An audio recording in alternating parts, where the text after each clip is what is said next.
আজি মিনি ব্লগটো ফিল্ডৰ পৰা আৰম্ভ কৰিলোঁ গাইজ মানে মই ফিল্ডত যোৱাই নাছিলোঁ 1.5 মাহ মান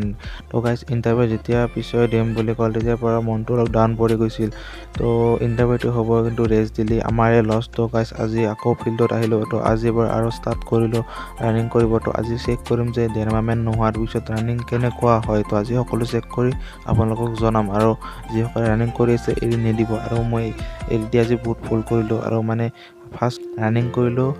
10 পাক মাৰিলোঁ কিন্তু আমাৰ মানে গোৱালপাৰা ডিষ্ট্ৰিক্টত গ্ৰাউণ্ড আছে 320 মিটাৰটো 10টা কমপ্লিট কৰি হৈ যায় তো ৰানিং 10টা কমপ্লিট কৰিলোঁ কিন্তু টাইম বহুত লাগিছে এইভাগে চিনামো 10টা মাৰিলোঁ 14টা মাৰিব লাগে কিন্তু চিনাব বেয়া হ'ল আৰু এইভাগে মাৰিল কষ্ট কৰি 10টা মান মাৰি দিল দুজনে মাৰিলোঁ আৰু ফিল্ডত মানে আমি দুজন আৰু এইভাগে লং জাম্প মাৰিলোঁ লং জাম্পতো বেয়া হ'ল 13-14 মান মাৰিলোঁ আৰু এইভাগে গাইজ আজি দেখালোঁ আপোনালোকক মিনি ব্লগত আৰু ফিল্ড সেয়া কৰি দেখো আহিলোঁ নেক্সট ব্লগৰ সৈতে লগ পাই আছোঁ আপোনালোকক